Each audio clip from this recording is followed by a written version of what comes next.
indo direto ao assunto, é tentar imaginar como é que o mundo pode ficar depois que a gente passar por essa pandemia. E isso depende totalmente das nossas decisões. Bom, e não é uma questão de destino, não é pré-determinado, depende só das escolhas que a gente fizer. E a gente tem que fazer uma série de grandes escolhas agora. E uma das grandes decisões que a gente vai tomar é se a gente vai lidar com isso através de uma competição nacionalista, onde cada país compete um contra o outro através de recursos que são escassos, são poucos, ou se a gente vai lidar com isso através de cooperação e solidariedade internacional. E é isso que vai determinar o resultado não só da crise, mas também dos anos que vão vir logo após ela.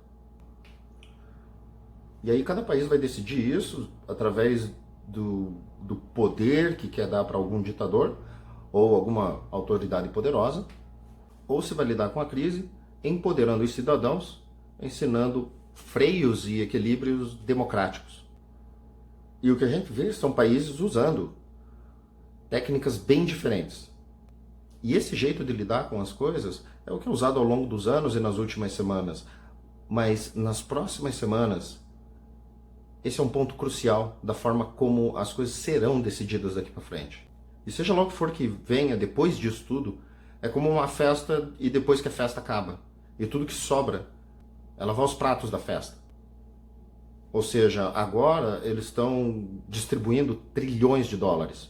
O mercado de trabalho, o sistema educacional, está tudo sendo mudado. E seja lá quem for que chegue em 2021, vai ver que é muito, muito difícil rebobinar o filme e tentar qualquer outra coisa. E aí você se pergunta por que é que políticos e cientistas têm sido ouvidos de uma forma tão diferente do que a gente deveria ouvir. E o que a gente sente é que o ponto central é uma questão de confiança nisso tudo. E é porque sem confiança a gente não vai conseguir lidar com essa crise de uma forma eficiente. É que recentemente a gente tem políticos populistas irresponsáveis que prejudicam a confiança na ciência, nas autoridades, na própria mídia. E agora a gente está pagando o preço disso. Em tempos normais é comum, é possível você liderar um país com a metade da população desconfiando do governo. Mas numa situação como essa, não deveria ser 100% da população que confia no governo e nas autoridades? Bom, se você recebe conselhos do líder do governo pela televisão e metade da audiência pensa, bom, essa pessoa tem mentido para mim faz anos, por que é que eu devo acreditar nele agora? Vai ser bem difícil lidar com a crise. Talvez a boa notícia é que as pessoas têm tido uma confiança secreta na ciência e nos líderes científicos. E igrejas ao redor do mundo têm dito, fiquem longe da igreja. Por quê? Porque a ciência mandou. Ou seja, até as instituições religiosas, quando se trata de emergências desse nível, confiam na ciência mais do que tudo. E isso é um bom sinal. E o que eu espero é que, depois que tudo isso passar, as pessoas se lembrem em quem eles confiaram na hora da verdade. Quando os cientistas alertarem sobre mudança climática ou colapso ecológico, que a gente lide com esses alertas com a mesma seriedade que a gente está lidando hoje, com os avisos sobre a pandemia. E aí você pensa também, quais serão as grandes mudanças, quais serão os impactos que a gente vai sentir no dia a dia, no cotidiano, depois que isso passar. Vai acontecer bastante mudanças no mercado de trabalho, em universidades.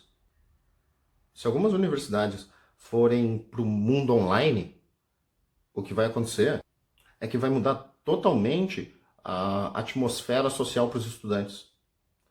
Quando eu frequentava a faculdade, boa parte do que acontecia de interessante era justamente nos intervalos, quando os universitários vão para a aula pelo Zoom. Não tem como prever o que acontece no intervalo. Então mudanças drásticas vão acontecer, talvez, mas no sentido social, as bases da natureza humana não vão mudar. A gente é um animal social. A gente gosta e bastante, de contato. Se alguém fica doente, a gente quer se aproximar e cuidar e ajudar essa pessoa. E como o vírus está justamente explorando isso contra a gente, é que a gente está tendo que mudar esse comportamento. Mas a gente não tem que se preocupar com mudanças drásticas na natureza humana. A peste negra não mudou a natureza humana. A epidemia de influenza em 1918 não mudou a natureza humana. E o Covid-19 também não vai mudar a natureza humana. Se a gente olhar a última grande epidemia, não do mundo, mas pelo menos dos Estados Unidos, a epidemia de AIDS, que de muitas formas foi bem pior do que acontece agora, porque hoje, se você contrai esse novo coronavírus, você tem uma boa chance de sobreviver a ele. E no começo dos anos 80, se você pegasse AIDS, você morria. Era uma sentença de morte. E comparado com o que os governos têm feito hoje, no começo dos anos 80, as pessoas eram abandonadas, especialmente, em muitos casos, com alguns políticos dizendo, olha, isso é uma punição divina contra a pessoa ser gay. Talvez fosse bom que a gente se livrasse dessas pessoas. E, na verdade, depois de sair da pandemia de AIDS, a comunidade LGBT se tornou muito mais forte do que quando ela entrou. As pessoas descobriram muitas forças dentro delas. Elas formaram organizações voluntárias para ajudar as pessoas doentes, para divulgar a informação e para lutar pelo reconhecimento e pela ação política. E, de novo, a AIDS não mudou a natureza humana e o Covid-19 com certeza também não vai mudar. Sabe, tomara que seja um alívio ouvir isso, porque me faz pirar quando não se imaginava que existia uma saída ou como é que seria depois disso tudo. E é bom saber que existe esperança no mundo pós-pandemia. E vai ser demorado e difícil para algumas pessoas, mais do que para outras.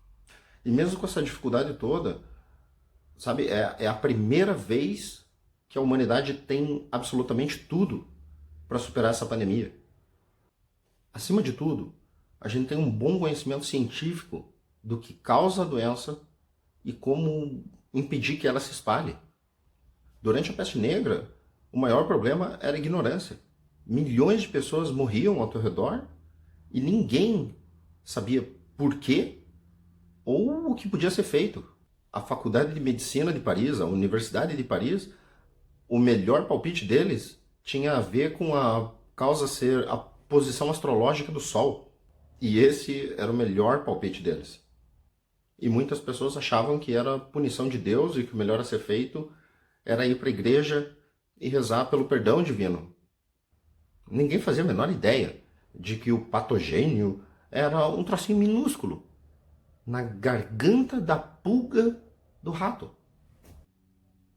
E até na gripe de 100 anos atrás, a influenza de 1918, com os melhores cientistas trabalhando durante a epidemia, ninguém descobriu qual era o vírus que estava causando essa doença. Só que hoje demorou 2 semanas para a gente saber qual era o vírus exatamente, decodificar o DNA dele e desenvolver testes confiáveis. Então, nunca antes na história da humanidade a gente esteve numa posição melhor. A gente tem o conhecimento científico. Talvez o que nos falte seja a sabedoria política para conseguir usar esse tremendo poder.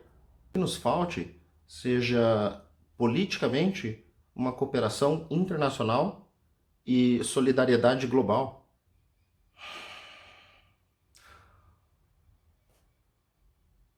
O meu medo não é tanto do vírus em si, mas muito mais dos demônios internos da humanidade, aparecendo como, não com solidariedade, mas com ódio ou com ganância. Esse talvez seja o maior perigo que a gente enfrenta.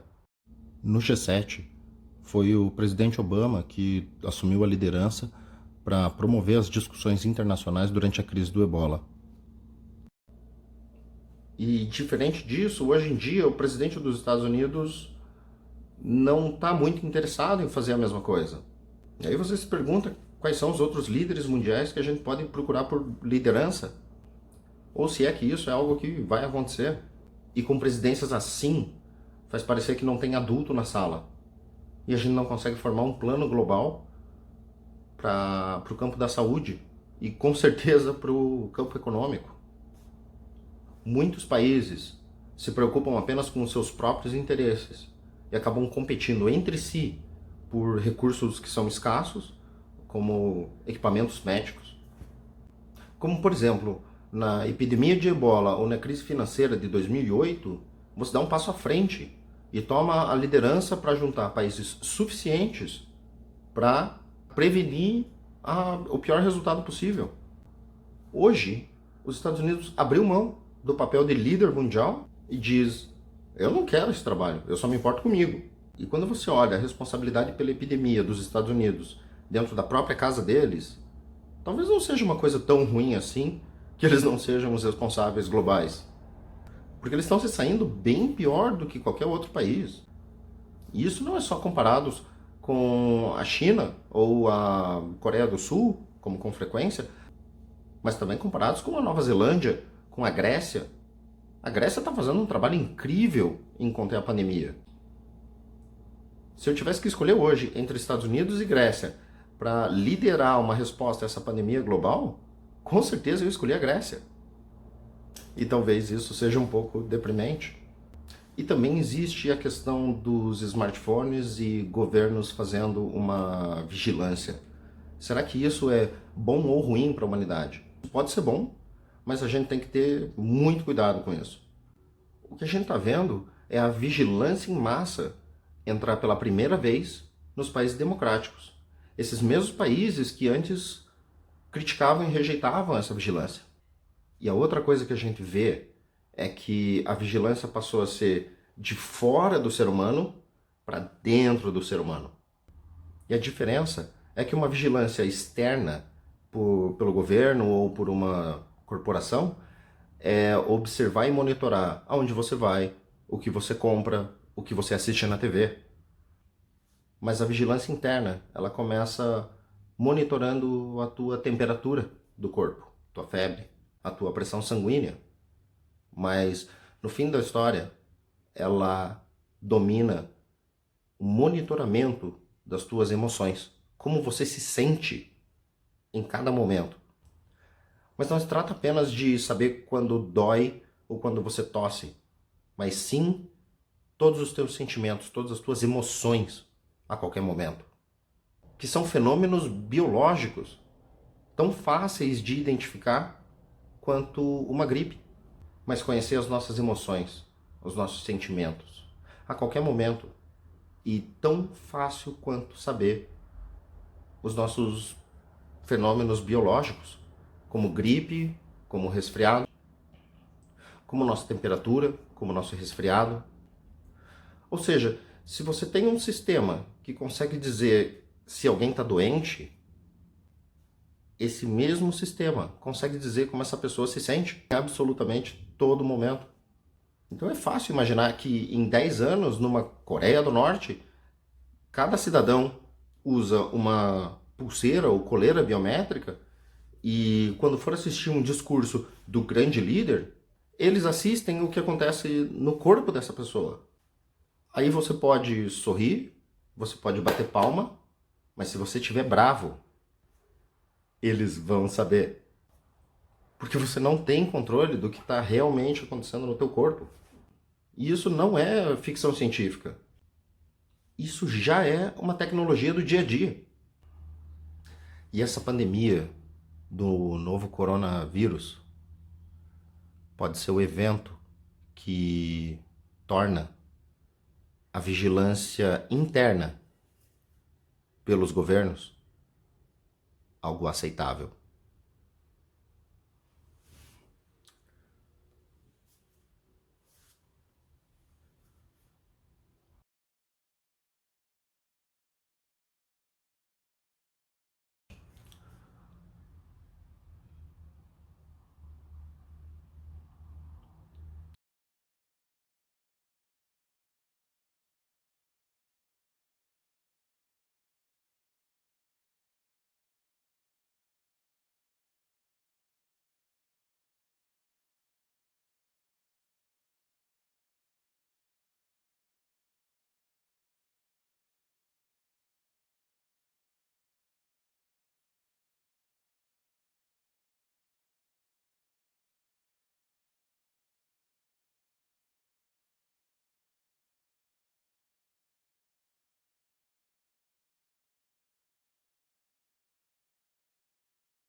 E é a respeito de resolver essas 3 questões que o meu projeto se trata.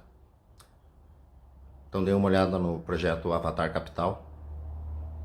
Porra, gostei, eu vou comprar esse domínio agora, vai se chamar Avatar Capital. Clica no link. Valeu. A princípio eu traduzo todo mundo, eu roubo pra caralho as ideias e monto coisas novas, talvez pessoas que ainda não estejam integradas ou só silos isolados.